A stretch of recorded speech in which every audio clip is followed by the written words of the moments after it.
നമസ്കാരം. ജന്മഭൂമിയിലേക്ക് സ്വാഗതം. വാർത്തകൾ ചുരുക്കത്തിൽ.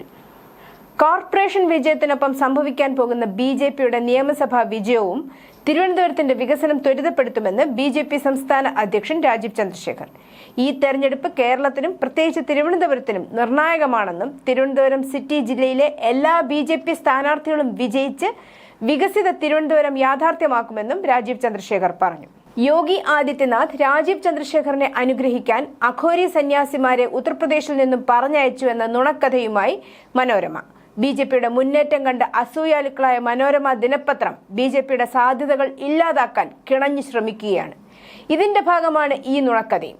അഘോരി സന്യാസിമാർ രാജീവ് ചന്ദ്രശേഖറിനെ കാണാൻ വന്നു എന്നത് ശരിയാണ്. പക്ഷേ അവർ തമിഴ്നാട്ടിൽ നിന്നുള്ള മടക്കയാത്രയ്ക്കിടയിൽ തിരുവനന്തപുരത്ത് ഇറങ്ങിയെന്നേ ഉള്ളൂ. രാജീവ് ചന്ദ്രശേഖറിനെ കാണണം എന്ന് അവർ ആഗ്രഹം പ്രകടിപ്പിച്ചപ്പോൾ സമ്മതം മൂളി. ഓഫീസിൽ വന്നപ്പോൾ അനുഗ്രഹിച്ചു എന്നതും ശരിയാണ്.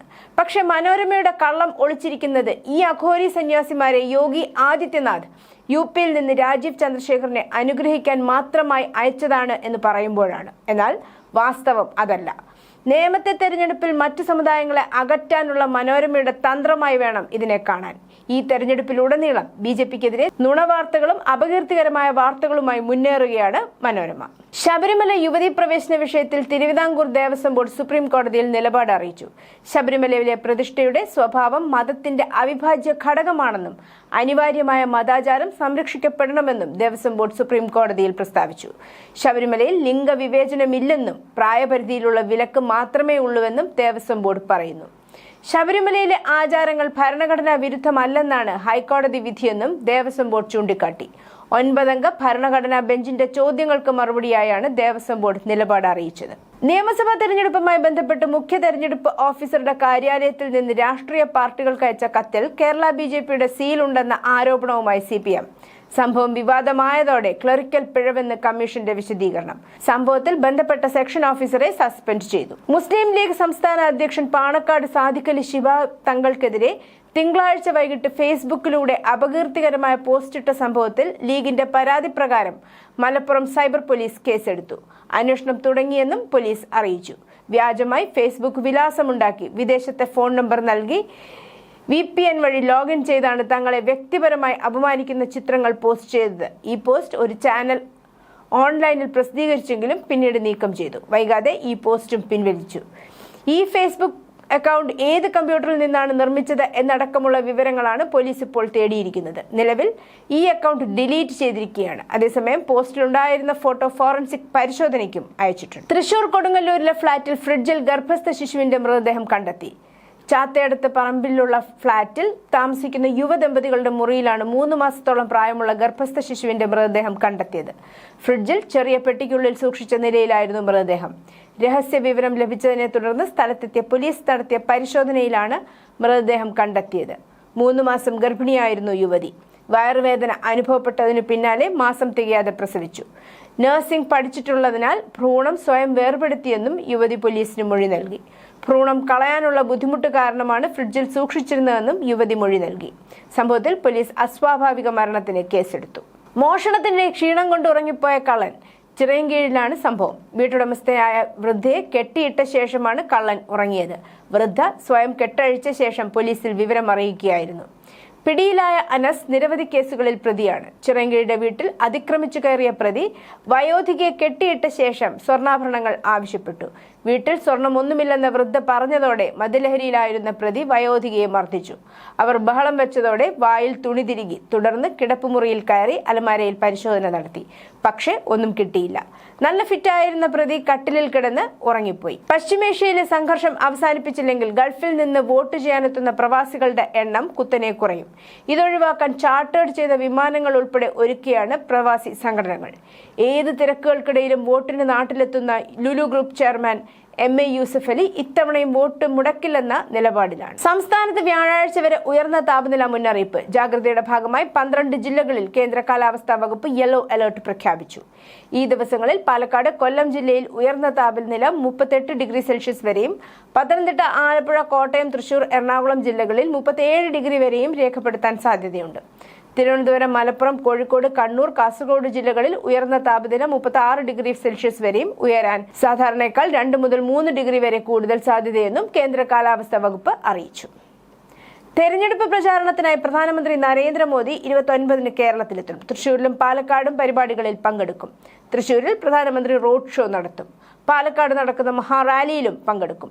ആഭ്യന്തരമന്ത്രി അമിത്ഷാ, BJP ദേശീയ അധ്യക്ഷൻ നിതിൻ നബിൻ, കേന്ദ്രമന്ത്രിമാരായ രാജ്നാഥ് സിംഗ്, നിർമ്മല സീതാരാമൻ, S ജയശങ്കർ തുടങ്ങിയവരും വരും ദിവസങ്ങളിൽ കേരളത്തിന് പ്രചാരണത്തിനെത്തുമെന്ന് BJP സംസ്ഥാന ജനറൽ സെക്രട്ടറി S സുരേഷ് പറഞ്ഞു. പ്രസംഗത്തിനിടെ ചോദ്യം ചോദിച്ച ആളോട് വീട്ടിൽ പോയി ചോദിക്കാൻ മുഖ്യമന്ത്രി പിണറായി വിജയന്റെ മറുപടി. കോന്നിയിൽ തെരഞ്ഞെടുപ്പ് കൺവെൻഷനിൽ പ്രസംഗിക്കുന്നതിനിടെയായിരുന്നു സദസ്സിലിരുന്ന് ഒരാൾ ഒരു ചോദ്യം എന്ന് മുഖ്യമന്ത്രിയോട് പറഞ്ഞത്. കേരളത്തിലെ അടിസ്ഥാന സൗകര്യ വികസനങ്ങളെക്കുറിച്ച് മുഖ്യമന്ത്രി പ്രസംഗിക്കുമ്പോഴായിരുന്നു ചോദ്യമെത്തിയത്. CPM ഭരിക്കുന്ന അടൂർ സർവീസ് സഹകരണ ബാങ്കിലെ അഴിമതിയിൽ കൂടുതൽ വെളിപ്പെടുത്തൽ നടത്താൻ മുൻ പ്രസിഡന്റ് പൊൻതാമരപിള്ള, CPM നേതാവും മുൻ MLA-യുമായ R ഉണ്ണികൃഷ്ണൻപിള്ളയുടെ ഭാര്യയായ പൊൻതാമരപിള്ളയെ അനുനയിപ്പിക്കാനുള്ള പാർട്ടി ശ്രമം പാളി. 75 ലക്ഷത്തിന്റെ ക്രമക്കേട് തന്റെ മേൽ കെട്ടിവെക്കാനുള്ള ശ്രമമെന്ന് പൊൻതാമരപിള്ള ആരോപിച്ചു.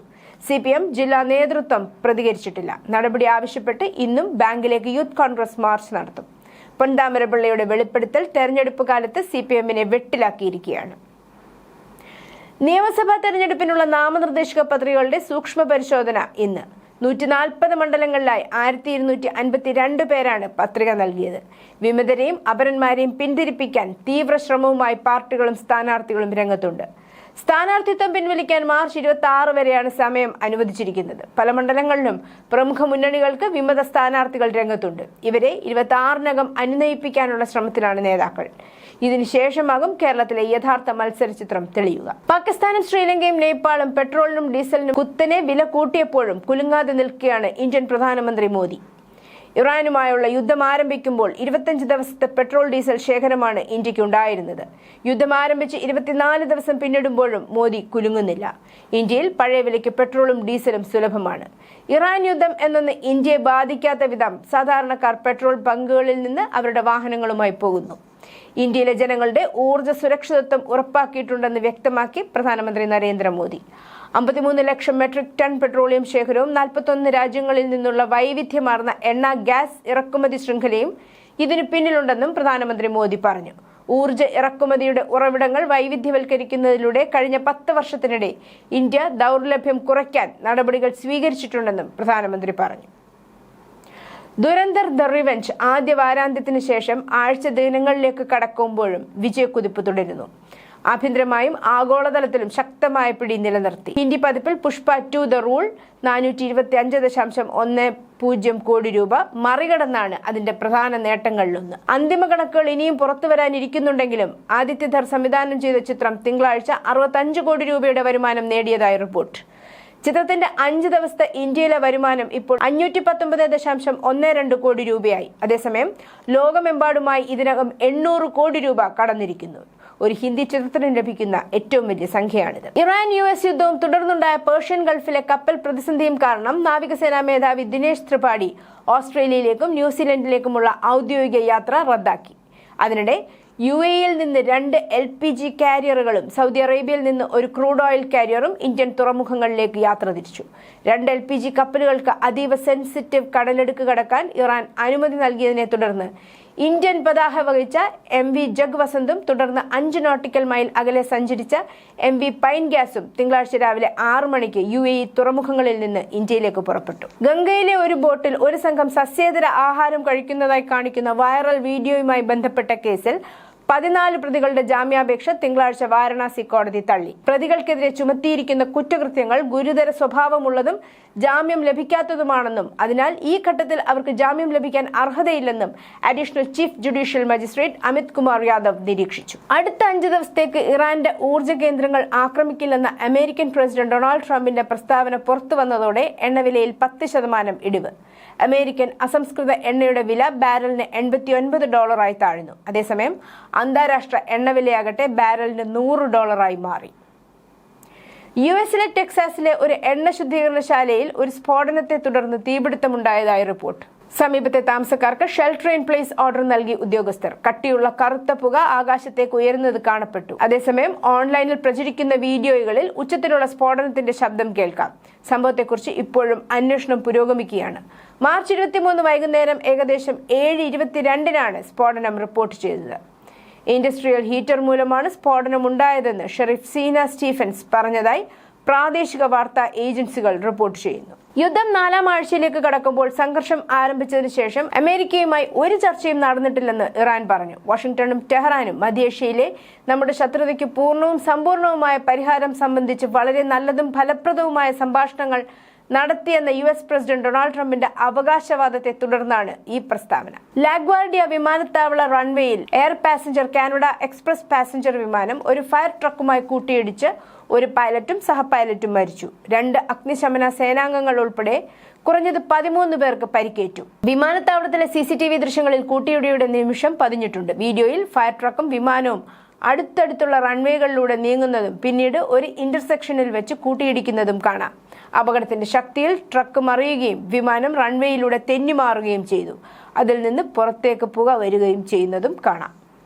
News desk, Janmabhumi.